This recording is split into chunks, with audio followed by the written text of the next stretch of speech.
Type 2 diabetes, formerly known as adult-onset diabetes, is a form of diabetes that is characterized by high blood sugar, insulin resistance, and relative lack of insulin. Common symptoms include increased thirst, frequent urination, and unexplained weight loss. Symptoms may also include increased hunger, feeling tired, and sores that do not heal. Often symptoms come on slowly. Long-term complications from high blood sugar include heart disease, strokes, diabetic retinopathy which can result in blindness, kidney failure, and poor blood flow in the limbs which may lead to amputations.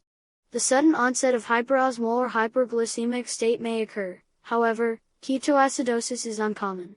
Type 2 diabetes primarily occurs as a result of obesity and lack of exercise. Some people are more genetically at risk than others. Type 2 diabetes makes up about 90% of cases of diabetes, with the other 10% due primarily to type 1 diabetes and gestational diabetes.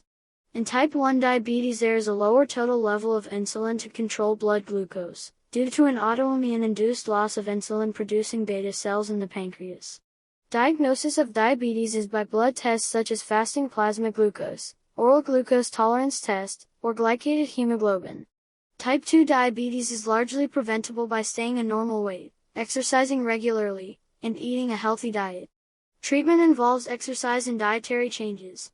If blood sugar levels are not adequately lowered, the medication metformin is typically recommended. Many people may eventually also require insulin injections.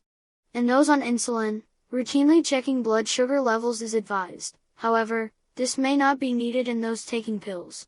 Bariatric surgery often improves diabetes in those who are obese. Rates of type 2 diabetes have increased markedly since 1960 in parallel with obesity. As of 2015 there were approximately 392 million people diagnosed with the disease compared to around 30 million in 1985. Typically it begins in middle or older age, although rates of type 2 diabetes are increasing in young people. Type 2 diabetes is associated with a 10-year shorter life expectancy. Diabetes was one of the first diseases ever described, dating back to an Egyptian manuscript from circa 1500 BC. The importance of insulin in the disease was determined in the 1920s.